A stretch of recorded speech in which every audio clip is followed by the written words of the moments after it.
Kula diminta panitia untuk bikin judul. Terus judul kula adalah keistimewaan mukjizat Al-Qur'an.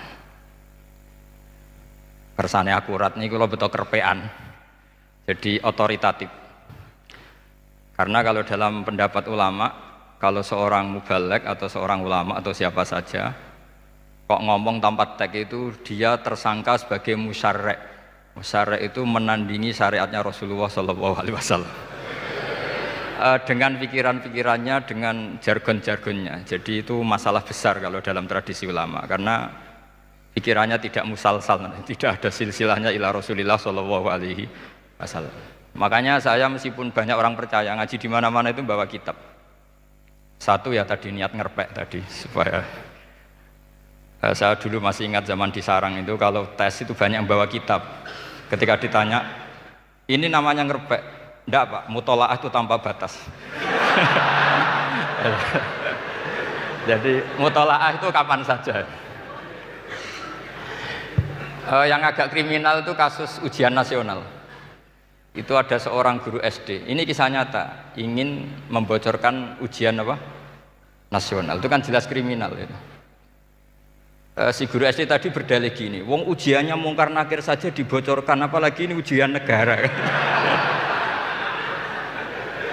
Karena semua kiai itu kan mengajari kita marrobuka waman nabi, itu kan mengecewakan mungkar nakir, artinya kan membocorkan ujian. Singkat cerita kiai tadi itu, guru tadi, kalau nggak percaya tanya Gus Bah. Akhirnya rombongan guru SD tanya ke saya, apa betul Gus ujian boleh dibocorkan? Analoginya kiai-kiai bocorkan ujiannya siapa? Mungkar nakir. Karena saya ya NKRI harga mati, saya bilang tertawa-tawa. Kalau saya jawab gak kriminal dimarahin polisi. Kalau saya jawab kriminal, analoginya dengan mungkar nakir memang yang membocorkan itu apa? Nggak usah diteruskan, kalau saya bilang boleh nanti jadi kriminal. Dan agama ini adalah analogi. Analogi itu kias. Sehingga saya di sini insya Allah serius sekali membawa makalah mukjizatnya Quran. Kenapa demikian? Memang saya merasakan dan semua yang hadir di sini pasti merasakan bahwa mukjizatnya Quran itu luar biasa.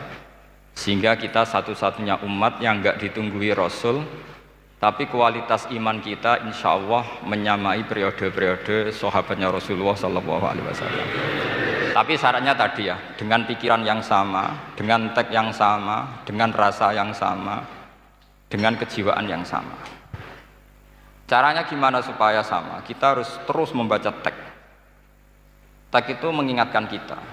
Misalnya begini, yang dikatakan mukjizat itu kan sesuatu dahsyat yang dalam nalar manusia itu nggak mungkin terjadi.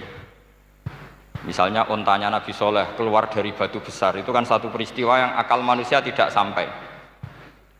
Begitu juga tongkatnya Nabi Musa membelah Laut Merah, yang akal manusia itu tidak sampai. Tapi pikiran itu menurut mazhab kita yang waras ini, saya ulang lagi, kita yang waras itu pikiran kriminal, itu salah. Saya ulang lagi ya, kita semua kan umatnya Rasulullah SAW. Semoga benar-benar umatnya Nabi, bukan Islam yang kumat. Karena orang Islam itu pilihannya hanya dua, kalau nggak bersatu semat Islam ya Islam yang kumat. Kumat itu agak gitu, namanya kumat dalam bahasa Jawa. Begini, saya ulang lagi ya.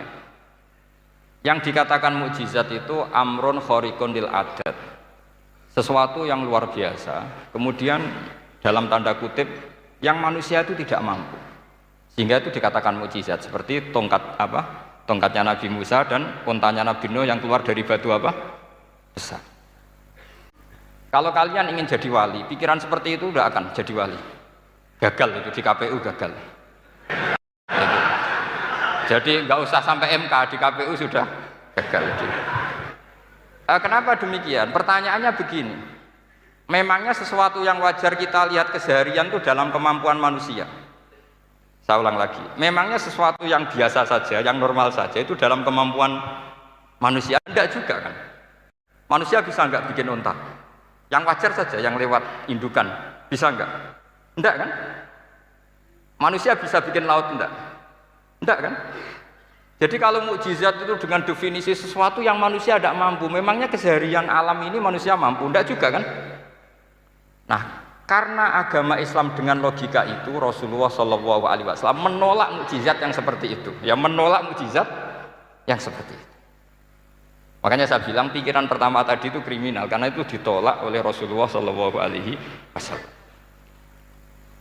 Karena ya itu tadi, kalau itu dituruti, lama-lama kita tidak tahu kedahsyatan ciptaan Allah keseharian.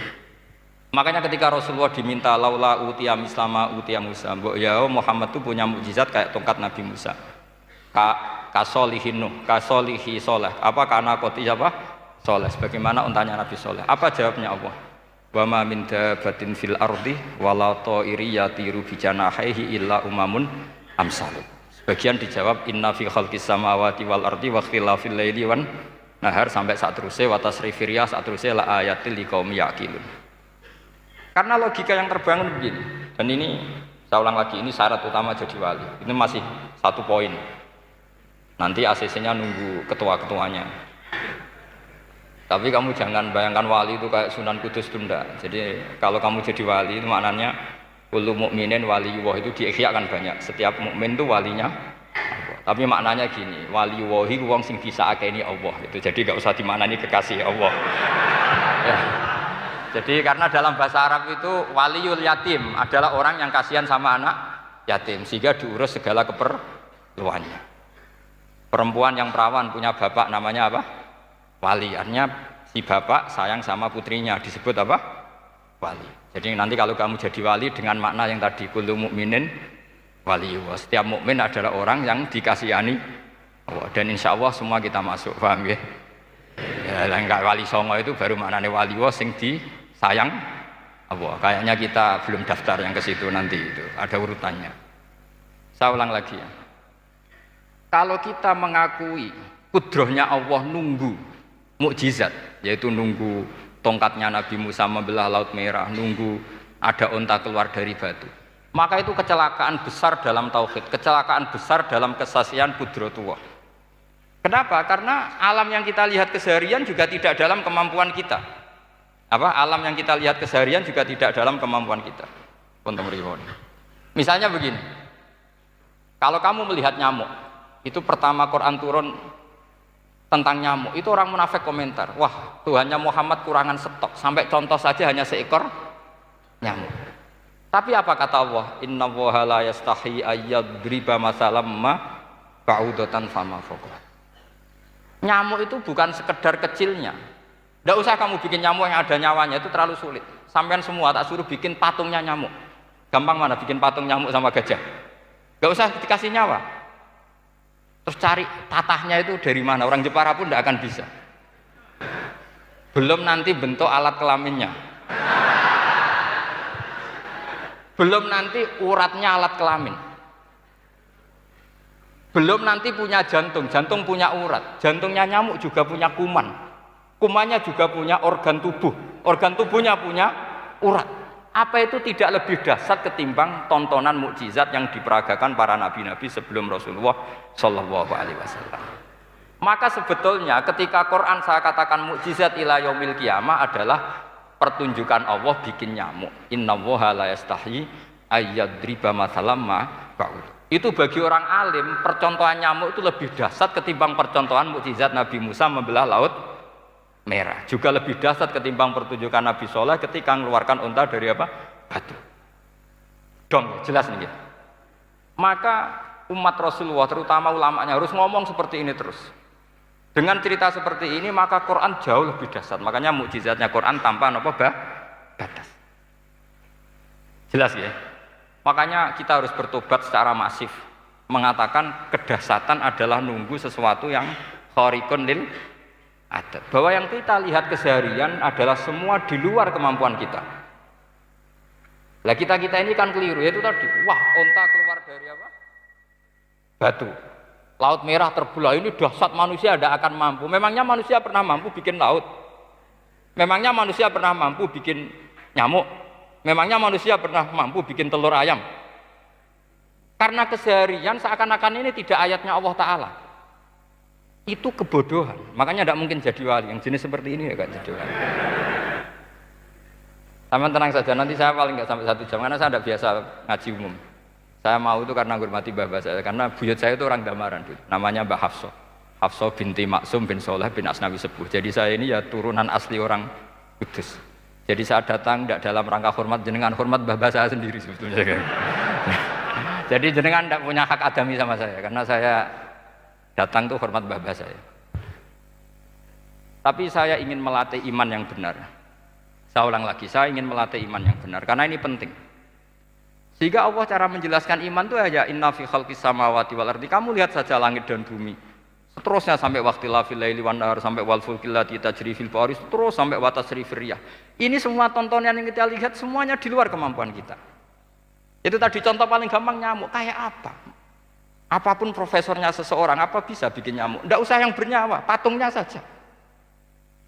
Coba nyamuk itu punya organ tubuh enggak? Punya. Organnya ada kumannya enggak? Ada.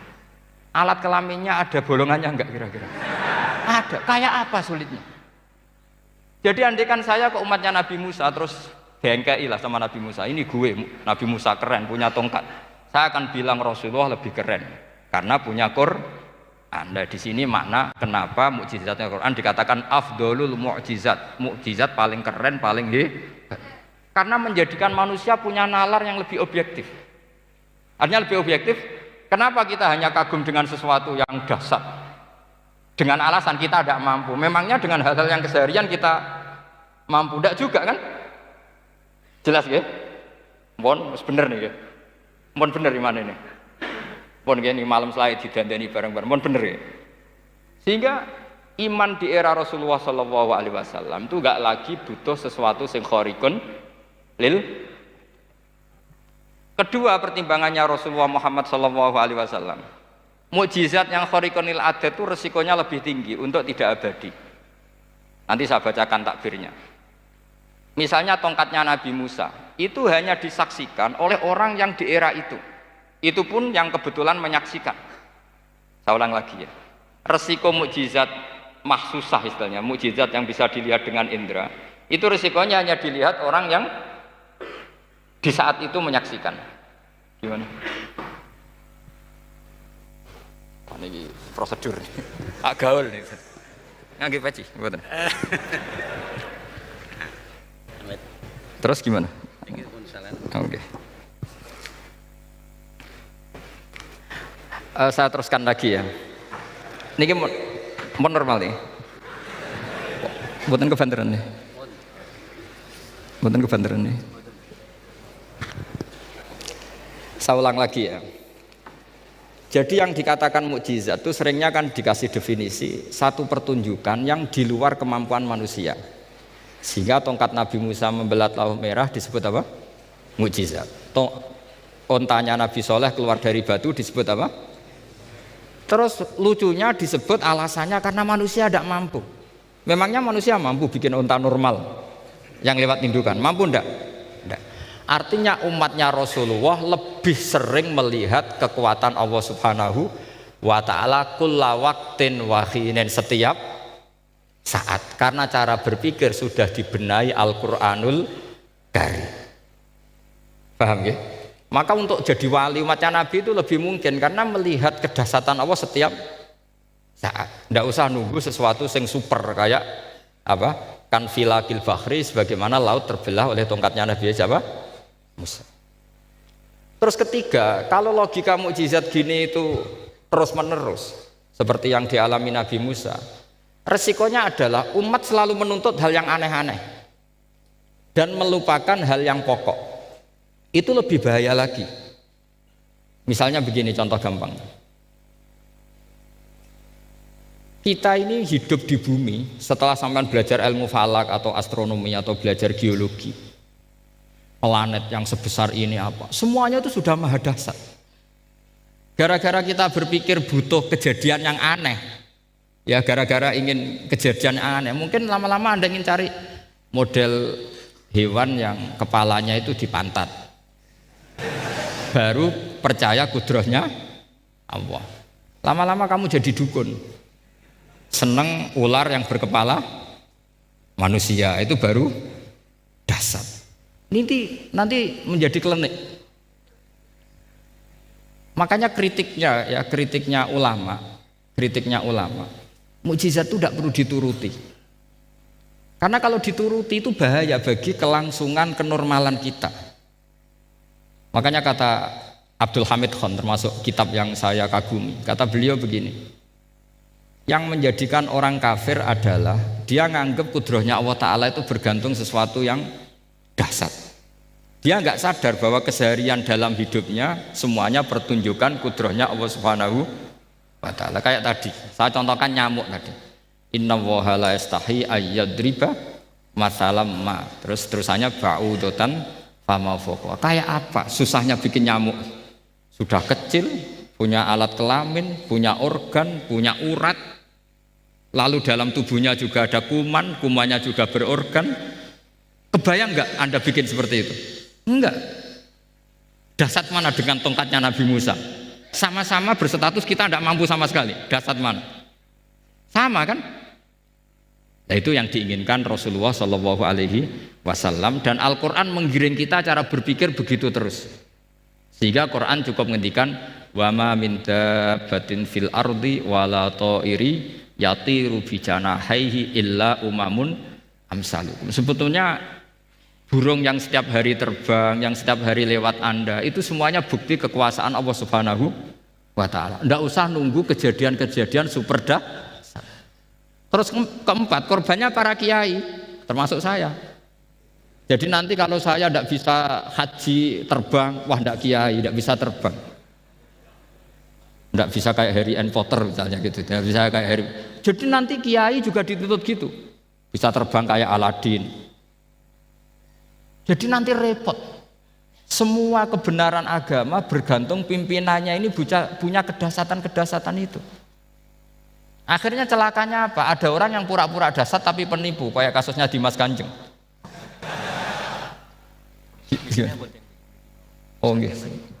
Mboten apa-apa, sing penting ini lancar mon. Nggih nggih.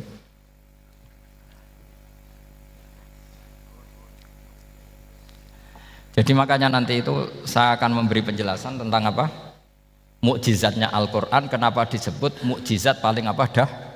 Dahsyat. Ini saya bacakan tag pokoknya ya supaya sampean tahu. Ini tabaruk sama Imam Bukhari ya. Redaksi yang diriwayatkan Imam Bukhari, qala Nabi sallallahu alaihi wasallam. Ini ikut kitab Fadhailil Quran. Ma minal anbiya'i nabiyyun illa u'tiya minal ayat ma misluhu amana alaihil bashar. Wa inna ma kana alladzi utituhu wahyan awhahu wa ilayya fa arju an akuna aktsarahum tabi'an yaumal qiyamah. Jadi semua nabi punya mukjizat, yang lewat mukjizat itu orang dipaksa iman. Karena dahsyat tadi. Saking dahsyatnya terus cocok tidak cocok itu percaya. Tapi kata Rasulullah, mukjizat saya itu berupa wahyu yaitu Al-Qur'an, dan saya berharap dengan mukjizat itu saya adalah nabi paling banyak pengaruhnya yaumal kiamah, maknanya paling banyak orang yang iman. Terus di sini dikomentari oleh sarehnya ya, oleh penyarahnya yaitu Ibnu Hajar Al-Asqalani. Ya saya baca Arabnya saja. Sampean harus pura-pura paham jadi keren. Jangan minta saya terjemah nanti harus pura-pura paham. Bagus kok, mantas sabah bi qaumin fa huwa minhum. Jadi bergaya orang kaya ya dikira apa? Kaya, bergaya ulama ya dikira apa? Ulama. Nanti bergaya wali juga dikira wali. Saya baca ya, ini luar biasa menurut saya. Al makna annal mu'jizati al madiyata kanat khissiyatan tusyahadu bil absor kana qoti soleh wa asa Musa. Wa mu'jizatul Qur'ani tusyahadu bil basirah. Jadi kayak tadi, kedahsyatan tongkat Musa itu karena apa? Laut kok bisa dibelah sebuah tongkat. Itu aneh. Kalau maknanya aneh adalah di luar kemampuan manusia, nyamuk lebih aneh. Kayak apa susahnya bikin organ apa? Nyamuk yang sekecil itu. Artinya bedanya apa? Tongkatnya Nabi Musa dengan pertunjukan nyamuk yang sama-sama mengarah satu titik, yaitu mengakui absolutisme kudrahnya Allah Subhanahu. Sama enggak? Sama. Sehingga umatnya Rasulullah tidak perlu ditunggoni mukjizat simsalabim. Cukup penalaran akal. Ini namanya basirah apa? Basirah. Nggih jelas ya. Mohon sampean ra usah kepen roh tokate Nabi Musa to. Cekap melihat apa? Nyamuk. Ya sudah bagus, sudah maju, sudah keren. Ya jelas ya. Li'annal ladzi yusyahadu bi ainir ra'si yang qaridu binqiradi musyahidihi walladzi yusyahadu bi ainil aqli baqin yusyahiduhu kullu man jaa ba'dal awwali mustamirron. Sesuatu yang dipertontonkan lewat sesuatu yang fisik kayak tongkat Nabi Musa, itu yang percaya langsung tentu yang melihat. Setelah itu ada yang percaya, ada yang enggak. Bisa saja itu hoax, bisa saja macam-macam. Tentu yang nggak percaya tentu salah ya, kita sepakat. Tapi tetap saja yang nggak menyaksikan itu bisa saja nggak percaya, paham ya? Tapi logika kedahsyatan nyamuk, siapapun yang punya nalar percaya. Artinya giringan Al-Quran untuk melihat mukjizat itu kedahsyatan Allah bikin nyamuk itu abadi ila yaumil kiamah. Dan siapapun yang waras akan ikrar dan tetap menyaksikan, karena insya Allah ada nyamuk terus ila yaumil kiamah. Itu kan teman tidur kita, paham? Makanya kamu kompromi dengan nyamuk. Sekali-kali jangan dicaplek. Ini ayatnya Allah. Ya bila perlu dicium, dielus-elus gitu. Karena saya yakin yang hadir di sini andekan melihat tongkatnya Nabi Musa kira-kira dilus-elus enggak? Kira-kira? Andekan loh, kamu punya kesempatan melihat tongkatnya Nabi Musa, gimana? Dilus-elus, dikai mori. Jika kembang 7 taman kan gitu. Tapi kenapa nyamuk tidak kamu begitukan? Toh sama-sama ini ayatnya Allah yang luar biasa. Makanya ini ngaji di sini saya ulang lagi, sama tidak perlu merasa punya hak adami sama saya, karena saya memang buyut saya kandung itu orang Gamaran, namanya Mbah Hafsah. Hafsah itu binti Maksum bin Soleh bin Asnawi Sepuh. Jadi saya ini termasuk turunan beliau yang keluar dari Kudus di Rembang. Karena mbah saya kandung itu sepupunya Mbah Sahal ya, sama Mbah Sahal ibunya Badiah ya putrinya Mbah Hafsah ini. Kalau ibu saya namanya Sofiyah ya putrinya Mbah Hafsah ini. Jadi kenapa saya cerita ini ya, memang Quran sudah terang-terangan ngendikan dzurriyatam ba'duhan apa mim ba'd. Jadi kekuatan dzurriyah itu luar biasa. Jadi kita menjaga harkat dan martabat para leluhur supaya ilmu ini terjaga. Jangan marisi gayane tok, mbah alim terus putune pedita-pediti gak alim terus gak keren, menurut saya itu malu itu. Jadi marisi itu ya kalau putunya orang alim ya alimnya, jangan marisi mulyane. Engko ora alim terus mulya tok gelem dicucup itu gak keren menurut saya. Niru alimnya dulu baru sama-sama dicucup itu baru betul, Pak. Jadi ada aturannya lah. Saya teruskan. Sehingga Quran kalau menggiring mukjizat ketika Rasulullah SAW dituntut kafir Mekah, kita tahu kan mereka nuntut apa misalnya? Lan nu'mina laka hatta tafjura lana minal ardi napa yam bu'a au takuna laka jannatum min nakhili wa inabin fatufajjiral anhara khilalaha napa tafsira au tusqitas samaa kama zamta alaina kisafan au ta'tiya billahi wal malaikati qabila au yakuna laka baitum min zuhrufin au tarqa sama. Masih mereka bilang gini, walan nu'mina liruqiyika hatta tunazzila alaina kitaban naqra'u. Mereka nuntut tuh, Muhammad saya percaya kamu Rasul, tapi syaratnya Mekah yang tandus sulap, jadi kota yang subur makmur, menjadi jannat subur makmur. Atau begini saja Muhammad, kalau kamu gelo sama saya mangkel karena kita ada iman, turunkan saja azab. Kisafah minas sama, turunkan saja azab. Atau begini Muhammad, kamu kan bilang utusan Allah, kamu datang saja bersama Allah digandeng gitu. Digandeng terus sama Allah diangkat tangan kamu, dimaklumatkan kalau kamu rasulnya. Au ta'tiya billahi wal malaikati qabila. Karena mereka dengan logika yang salah. Yang dikatakan mukjizat itu sesuatu yang seperti itu. Artinya kalau kamu berpikir mukjizat yang seperti itu, berarti Anda turunan kafir Quraisy. Anda turunan apa? Kafir Quraisy. Maka gak boleh berpikir mukjizat seperti itu.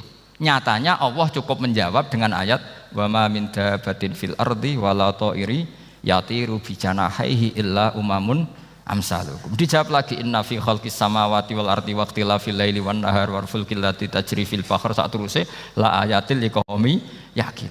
Semudah itu kita iman kedahsyatan kudrahnya Allah. Cukup melihat kerbau. Kok bisa ya jaga populasinya? Padahal tidak pernah dia seminar cara jaga populasi. Nyatanya tetap terjaga. Tanpa lamaran ya bisa jaga keturunannya. Tanpa sesar ya anaknya lancar. Tanpa sesar kan? Artinya mereka bisa. Karena di sini ada kudratullah. Ada apa? Ada kudratullah. Nah, kalau iman seperti itu, Anda baru betul. Yaitu yang disebut Allah, ya tanazzalul amru bainahunna lita'lamu annallaha ala kulli syai'in qadir wa annallaha qad ahata bi kulli syai'in ilma. Semua urusan di alam raya ini hanya Allah ingin mempertontonkan bahwa saya kuasa. Jadi tidak perlu nunggu yang aneh-aneh. Sehingga andaikan saya ketemu Nabi Musa dan ketemu Rasulullah Muhammad SAW, pasti saya milih Nabi Muhammad sebagai ketua. Karena Nabi Muhammad yang bikin sarana iman dengan sarana yang seluas-luasnya, dan sarana ini tidak habis dan ada di mana saja, yaitu sarana ikrar bahwa Allah kudrah dan kudrahnya tanpa batas. Nabi bikin sarana apa saja, melihat langit, bumi, lautan, nyamuk, hewan, semuanya sarana untuk ikrar kudrahnya Allah Subhanahu wa ta'ala. Sementara Nabi Musa mempertontonkan hanya nunggu mukjizat sing khariqun lil adat. Paham ya? Makanya wajar kalau Nabi bergelar afdolul anbiya sayyidul awalin wal akhirin. Karena memang lebih efektif cara menggiring supaya orang iman. Sekarang sudah tahu kenapa Nabi jadi sayyidul awalin wal akhirin? Sudah. Mungkin kemarin-kemarin tahu tapi gak tahu logikanya. Pokok iman. Selewat ke musola ngaji iman. Itu iman yang kurang betul itu, karena tanpa nadzor. Itu namanya taklid yang statusnya mukhtalaf alaih, masih disidangkan di MK, paham ya? Iman. Jadi iman taklid itu iman yang masih disidangkan oleh para ulama. Ada hakim yang bilang sah, ada hakim bilang tidak sah. Tanya anak-anak Qudsiyah. Imanul muqallid itu mukhtalaf alaih apa mujma' alaih? Mukhtalaf alaih. Kalau imanu ahli nazar mujma' alaih. Insyaallah barokahnya ngaji ini semuanya min ahli nazar, apa? Min ahlin, jangan amin sudah jadi, ini sudah jadi ini. Kalau amin kan masih berdoa, bisa makbul bisa ndak boleh iman kok. Ayo iman kepada Allah dan Rasul, amin, ndak boleh.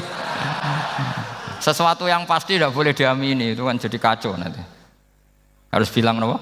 Sami'na wa ta'na. Nanti lama-lama kamu disuruh Allah, ayo sholat, amin. Ndak boleh, jadi amin itu ada itu. Ada aturannya. Tapi bukan berarti saya nyalahkan jenengan, enggak. Ya memang salah gitu. Jadi ya saya memang statusnya salah. Ya saya ulang lagi ya. Berarti Rasulullah adalah Rasul yang sukses membuat sarana orang kembali ke Allah, mengakui kudrahnya Allah dengan sarana apa saja. Melihat rumput, melihat hewan, dan hewan itu ya apa saja. Gabah itu apa saja. Hewan yang melata di bumi apa saja, semua bukti kudrahnya Allah. Bahkan Rasulullah sukses membiarkan umatnya enggak ditunggui beliau tetap iman. Mergo ditunggui konsep sing super ngene kok Al-Qur'anul Karim. Jelas ya? Tapi caranya memahami ya seperti yang saya terangkan ini. Ya saya baca lagi ya yang jadi annal mu'jizati, pakai jama' mu'annas salim, annal mu'jizati al-madiyata, mukjizat-mukjizat yang sudah kelewat itu kanat khisiatan, bersifat fisik, tusyahadu bil absor, hanya bisa dilihat dengan mata kepala, karena qoti soleh wa aso Musa, wa mu'jizatul Qur'ani tusyahadu bil basirah. Sementara mukjizatnya Quran disaksikan dengan mata hati, dan setiap orang punya mata hati. Fayakunu man yattabi'uhu li ajliha aksar. Li annal ladzi yusyahadu bi ainir ra'si yang qaridu bingkiradi musyahidihi. Walladzi yusyahadu bi ainil aqli baqin yusyahiduhu kullu man jaa ba'dal awal mustamirron. Sesuatu yang dilihat dengan mata kepala, setelah para saksi ini meninggal, maka setelahnya mencari-cari, bisa percaya bisa enggak. Tapi mukjizat yang disaksikan mata hati, siapapun percaya dan sampai ila yaumil kiamat. Dan tentu Quran lebih unggul dalam hal ini. Dan insya Allah kita semua adalah ahli Quran. Yaitu harus punya kesimpulan falam mata bayana lahu qala a'lamu annallaha ala kulli syai'in qadir. Sebagian ayat walita alamu annallaha ala kulli syai'in qadir wa annallaha qad ahata bi kulli syai'in ilma. Itu kenapa mukjizat Al-Qur'an dasar. Itu yang gampang-gampang ya, melihat nyamuk, unta, kerbau itu yang gampang. Anda tak naikkan kelas sedikit menjadi agak ilmiah. Misalnya begini, kamu ahli falak. Misalnya kamu ahli falak. Misalnya kayak Batu Rehan ya. Itu pasti tahu kalau matahari dan rembulan dibikin Allah itu asyamsu wal qamaru bihusban. Bahwa matahari dan rembulan dibikin ini untuk hisab. Walladzi ja'ala syamsa diya'a wal qamara nura wa qaddarahu manazila li ta'lamu 'adadas sinina wal hisab. Sehingga ketika ternyata betul Samsiyah bisa dihitung menjadi tahun Samsiyah yang oleh bahasa milenial disebut Masihiyah. Sayyidina Umar agak tersinggung. Sebetulnya yang namanya hisab itu tidak ada hubungannya dengan Masehi dan Hijriyah, itu tidak ada. Semua berdasar matahari atau apa? Rembulan. Lah sialnya yang Samsiyah ini oleh bahasa internasional disebut apa? Masihiyah. Makanya Sayyidina Umar marah terus bilang ya sudah kalau gitu Qamariyah bikin apa? Hijriyah. Jadi itu sebenarnya nama politik. Sebetulnya kalau objektif yang jadi ukuran ya Samsiyah sama Qamariyah. Berhubung ini sudah diambil tetangga partai sebelah, akhirnya ya kira-kira gitu. Jadi kira-kira seperti itu. Akhirnya kita namanya apa? Hijriyah, apa Samsiyah sama apa? Hijriyah. Sebetulnya yang asli ya Samsiyah, Qamariyah. Tapi nggak apa-apa lah. Dunia itu mesti ada politiknya. Lah yang repot orang-orang fanatik hukum pakai bahasa nasional itu repot. Jadi misalnya kematian Yesus Kristus itu mesti Batu Rehan kan nggak percaya. Akhirnya ditambahi kematian Sibeh. Karena kalau bilang iya kan percaya. Makanya ditambahi apa? Sibeh. Karena menurut orang Islam berkeyakinan Nabi Isa itu nggak terbunuh. Maka ditambahi apa? Sibeh. Saya dulu pernah usul. Karena beliau itu kalau manggil bahasa itu bude, jadi saya pernah sowan usul. Mbok ditulis gini saja, Mbah. Kematian Yesus dalam kurung katanya. Tapi mungkin terlalu vulgar ya. Jadi akhirnya dibikin apa? Sibeh. Di kalender Kudus kan apa?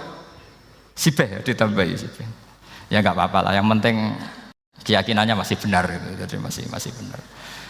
Kalau usulan saya terlalu ekstrim, masa dikasih apa? Katanya. Ya karena memang begitu kan, kita berkeyakinan Nabi Isa itu gak terbunuh. Wa ma qataluhu wa ma sholabuhu walakin syubbihalahu. Jadi ini saya teruskan. Ini paling masih seperempat jam ini. Kalau kelamaan sampai dolim itu ganggu kiai lama-lama gitu. Saya tadi sudah bilang sama panitia, orang Indonesia itu gak sopan. Kalau suka kiai itu didatangkan. Itu agak masalah sebetulnya. Dalam etika itu masalah. Kalau seneng kiai ya sowan ngaji. Jangan sowan di dalam, itu ganggu ya, sowan ngaji saja. Dulu Imam Malik itu anaknya raja itu, Imam Malik itu seangkatan dengan Harun Ar-Rasyid. Makanya jangan berharap kalau saya gampang diundang. Bukan karena saya sombong, memang etikanya seperti itu. Jadi Imam Malik diminta datang ke istana untuk ngajar anak-anaknya Harun apa? Ar-Rasyid. Masyhur Imam Malik tersinggung terus kata bilang, al ilmu yu'ta la ya'ti. Ilmu itu disowani bukan sowan. Akhirnya Harun Ar-Rasyid minta anak-anaknya datang ngaji ke Imam Malik. Itu anak presiden. Imam Malik berani, al ilmu yu'ta la ya'ti. Tapi kalian beruntung karena saya hormat sama mbah-mbah saya di sini. Wong makom buyut saya itu ya berarti apa ya? Selatannya makamnya saya Ja'far Shadiq itu di situ kan ada makamnya Mbah Soleh, Mbah Maksum, itu mbah-mbah saya. Makanya dulu saya ngaji di sini lama di Damaran itu. Maksudnya lama itu ya mungkin setahun. Karena saya memang mulai kecil di sarang, sampai sekarang saya masih ngajar di sarang. Tapi dulu cukup ya, karena saya kesini sudah hafal Quran, jadi hanya setor setiap hari satu juz, jadi cepat lah. Saya tidak punya masalah ingatan, alhamdulillah, jadi cepat hafal. Saya terangkan lagi ya, ini penting ya, masalah mukjizatnya Quran. Selama ini orang tuh mau bilang tok, mukjizatnya Quran itu dahsyat, tapi nggak bisa menerangkan. Itu masalah. Makanya kita harus bisa menerangkan mukjizatnya Al-Quran dahsyat itu apanya. Yaitu tadi, tongkatnya Nabi Musa hanya disaksikan oleh orang yang di era itu.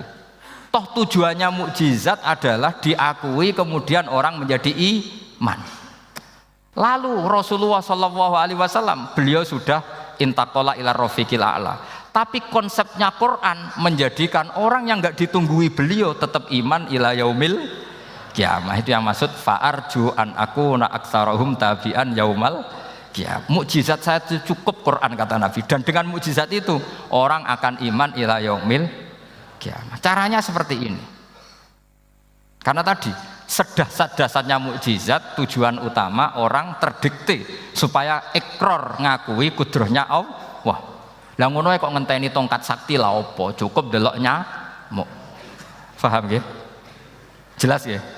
Alhamdulillah, mau naik kelas ini sudah benar ini sudah benar. Terus kedua begini, kedahsyatan Quran lagi. Quran itu bisa merunut, mentartibkan logika. Bahkan logika ini logika yang universal. Siapa saja merasakan logika itu. Misalnya begini. Dulu orang kafir itu punya Tuhan banyak. Tentu yang dipertuhankan yang mana? Yang dipertuhankan itu banyak. Karena pikiran mereka urusan banyak, problem banyak, ya Tuhannya harus banyak. Ada BPKB 3D kan, istri cerewet macam-macam lah, itu kan problemnya banyak, maka Tuhannya harus banyak. Karena Tuhan itu maknanya penyelesai masalah. Sehingga kalau masalahnya banyak, Tuhan harus banyak. Ketika Rasulullah membawa konsep satu Tuhan, mereka janggal. Makanya mereka bilang, aja'alal alihata ilaha wahida inna hadza lasyai'un ujab. Masa Tuhan satu? Ini aneh, nggak bisa. Tuhan harus banyak, karena masalah kita banyak. Itu terpatri, di otak mereka terpatri. Lalu Nabi dengan santai diajari Allah menerangkan. Andaikan kalian punya majikan banyak dan perintahnya beda-beda, kamu suka enggak? Ya enggak suka, Mat, enggak enak. Punya majikan banyak itu udah enak. Milih mana majikan banyak sama satu? Satu aja, Mat. Tuhan kamu adalah majikan kamu. Kalau banyak kamu bingung. Ya Mat, satu aja Mat. Itu segampang itu.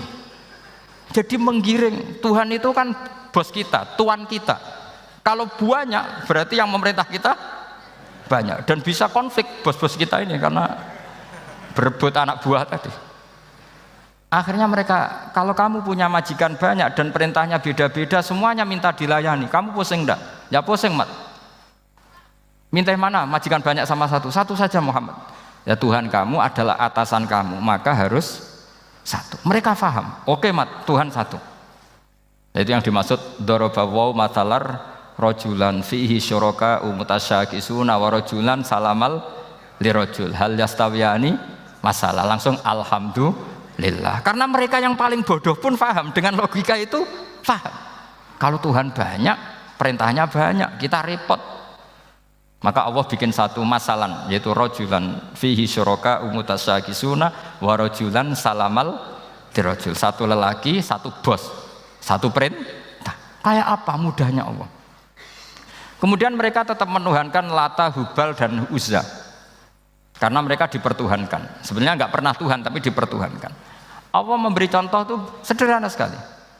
Wa daraballahu mathalan rajulaini ahaduhuma abkam la yaqdiru ala syai'in wa huwa kallun ala maulah aina ma yuwajjihu la ya'ti bi khair hal yastawi huwa may ya'muru bil adl. Kata Rasulullah, Lata itu menurut kamu apa? Ya Tuhan kami. Muhammad, Hubal ya Tuhan kami. Uzzah ya Tuhan kami. Lalu kalau mereka kotor ya saya mandikan. Kalau hidungnya coplok ya saya tata. Terus kata Rasulullah begini, kamu mau enggak punya budak atau pembantu yang buta, tuli, bisu? Kamu mau enggak punya pembantu? Pembantu loh ya, pembantu itu budak zaman dulu. Kamu mau nggak punya pembantu yang buta, yang tuli, yang bisu? Wah gak doyan mat, nggak apa pembantu ngono. Lah pembantu saja kamu tidak mau yang gitu kok malah punya bos begitu. Orang yang tuli, yang bisu, yang kopok, jadi pembantu saja nggak layak kok malah jadi pangeran. Paham ya? Arca dan berhala itu kan nggak bisa apa-apa. Kamu mau gaji ngasih THR pembantu yang kopok, bisu, picek, mau? Wong jadi pembantu saja nggak sah kok mau jadi apa? Tuhan atau jadi majikan. Jadi Allah bikin contoh gampang sekali. Wa daraba masalah rajulaini ahaduma abkam la yaqdiru ala sa'in, enggak bisa apa saja. Wa wakallun amala maulah, anane ngrepoti tok. Ainama yuwajjihu la yati bi khair. Mudah sekali. Akhirnya mereka berbondong-bondong iman karena logikanya ditata oleh logika Al-Qur'an. Makanya agama ini sebenarnya enggak pernah datang dengan kekerasan, itu enggak pernah. Bil hujjah, dengan argumentasi. Itu disebut qul falillahil hujjatul baligh. Nah sekarang orang rapati soal argumentasi, senengane neror. Nah, itu rapati ngaji. Sebenarnya agama ini mudah. Ad-dinu yusrun, agama ini mudah, logikanya gampang. Untuk tidak menuhankan Yesus atau Isa, Quran juga datang dengan penjelasan yang enggak jelimet, yang gampang saja. Kata Allah, mal masihu ibnu maryam illa rasul qad khalas min qablihir rusul wa ummuhu siddiqah kana yakulanit.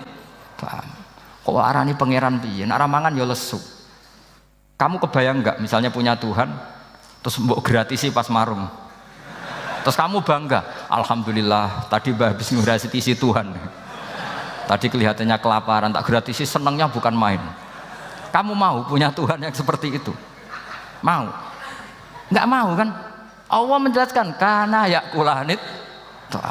Kuduyan sego, artinya nak orang mangan yo lemes. Pas kamu minta, ternyata Tuhannya baru lemes. Jadi Quran itu tidak sinis enggak, tapi menggiring logika bahwa ini tidak mungkin Tuhan. Wong kana yakulanit. Gampang kan? Itu gampang. Gampang sekali, logika Quran itu gampang sekali. Dan masalahnya kita sekarang tidak mengkaji Quran yang sisi ini. Ya termasuk kritik kita ya, tapi ya sudahlah, ini dunia ya macam-macam. Ono sing ngaramno lomba, ono sing mendukung lomba, macam-macam. Saya tidak dalam posisi mendukung dan menolak. Saya 0-0, jadi tidak ke kanan tidak ke kiri dalam konteks tadi. Karena ya sudahlah, itu sudah takdir, semuanya takdir. Ada yang setuju ke lomba, ada yang mengharamkan apa?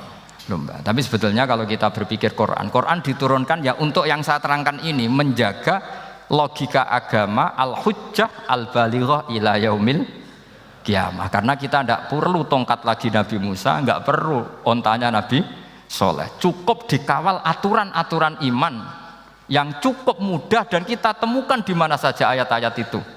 Yaitu wa ma min dabatin fil ardi wala ta'iri yatiru bi janahihi illa umamun amsalukum, atau inna fi khalqis samawati wal ardi, dan seterusnya. Nah, cara berpikir gimana Gus? Gampang tadi. Kalau tongkat Nabi Musa membelah laut adalah hal yang kita tidak mampu, memangnya kita mampu bikin langit bumi? Tidak mampu kan?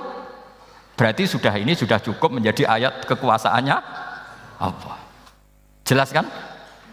Maka mukjizat Quran ini mengawal umatnya Rasulullah SAW ila yaumil qiyamah dengan logika seperti itu. Seorang lagi dengan logika seperti itu. Maka ulama enggak boleh berhenti seperti saya ngomong terus seperti ini.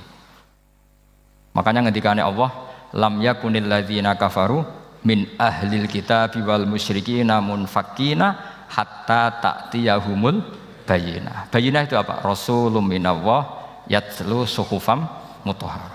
Orang kafir semuanya, kata Allah, baik berkategori kafir musyrik maupun kafir ahli kitab, itu tidak akan tercerabut dari akar kesalahan mereka, dari cara berpikir mereka, hatta ta'tiyahumul bayyinah, sehingga datang satu kejelasan yang jelas welo-welo.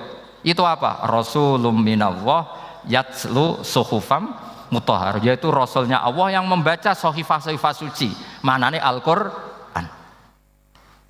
Untuk menafikan ketuhanan berhala, ketuhanan Yesus, kita cukup dengan konsep Quran. Kayak tadi kana yakulanit, termasuk untuk menafikan Tuhan balita, paham ya? Tuhan apa? Fir'aun. Ini contoh terakhir. Sampai siap-siap saja selesai. Karena saya memang mau selesai ini, bukan guyon, memang mau selesai. Karena menurut saya mukjizatnya Quran itu jelas. Jadi diterangkan seperempat jam ya jelas, 10 menit ya jelas. Kalau kamu butuh lama, berarti kamu menyaksikan kejelasan Al-Quran. Dan itu kriminal besar itu. Kalau nggak boleh dibahasakan murtad besar ya kriminal apa besar. Nggak guyon, betul itu. Saya tadi mau nyontohkan apa tadi? Tuhan balita ya. Fir'aun itu berdebat sama Nabi Musa. Singkat debat begini. Kalau nggak salah di J19, kalau nggak salah di surat Syu'ara. Dicari sendirilah. Pertama ditanya gini, Musa kamu kesini ada apa? Ya bawa konsep Tuhan. Yang jelas itu tidak kamu ya. Lalu Tuhan kamu siapa? Rabbus samawati wal ardi, yang menuhani langit dan bumi. Si Fir'aun masih berkelit.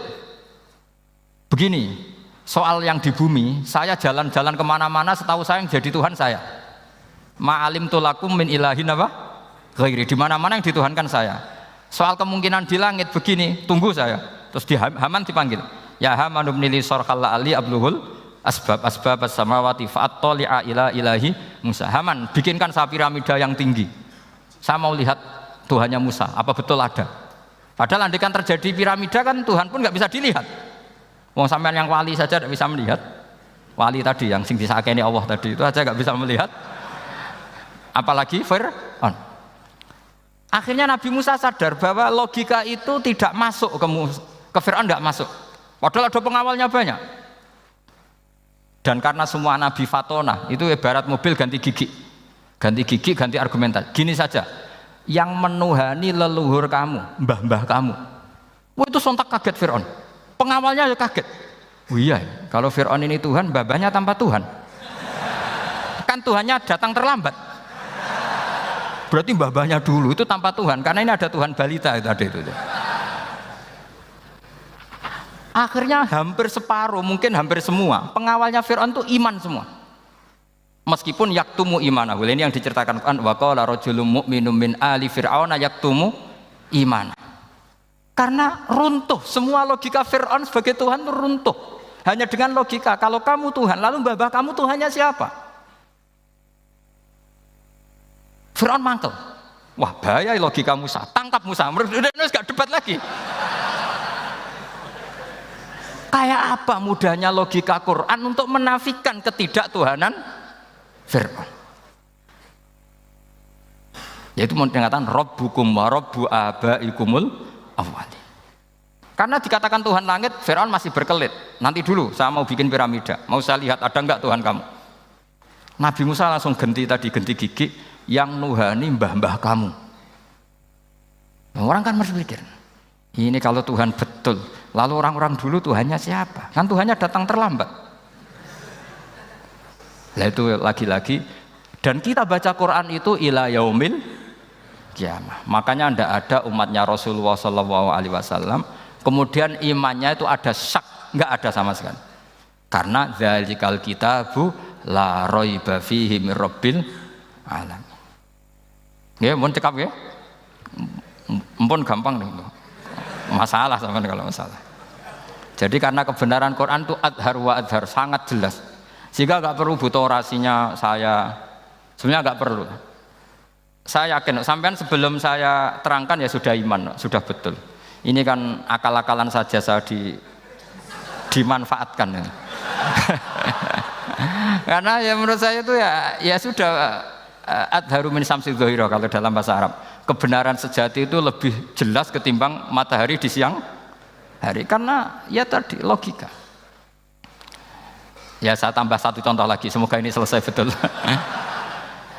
Kemudian Quran misalnya gini, sampean tak bedai. Kamu bisa melihat itu karena apa? Ini misalnya apa? Kertas yang saya bawa ini kan kuning. Kamu bisa melihat itu karena apa? Mata kan? Nah itu masalah. Karena melihat kamu dengan mata, sekali ini tak tutupi, kamu tidak tahu. Atau kamu jauh menjadi tidak tahu. Karena mata bisa terhalangi oleh jauh atau tertutupi. Beda dengan Allah. Allah itu kalau merumuskan tahu itu bukan karena melihat, karena menciptakan. Makanya Allah bilang ala ya'lamu man khalaqa. Apakah tidak tahu orang yang membuat? Misalnya ini, kertas ini kuning. Sama saya tak tutup begini. Kemudian kitab ini tak tinggal, saya datang ke Jakarta. Saya tetap tahu enggak kalau dalam ini ada kertas kuning? Tahu, karena saya yang menciptakan. Paham ya? Kamu bangun satu bangunan, di dalamnya ada besi ukuran sekian. Di situ kamu menyimpan emas setengah kilo. Setelah kamu pergi kemana-mana masih tahu enggak? Tahu, karena kamu yang menciptakan. Sehingga ketika kita janggal, masa Allah pirsa semua alam ini? Logikanya gampang, masa yang bikin tidak tahu? Makanya Allah bilang ala ya'lamu man khalaqa. Paham ya? Jadi gampang sekali. Mukjizatnya Quran itu gampang sekali. Nak raro kebangetan gitu.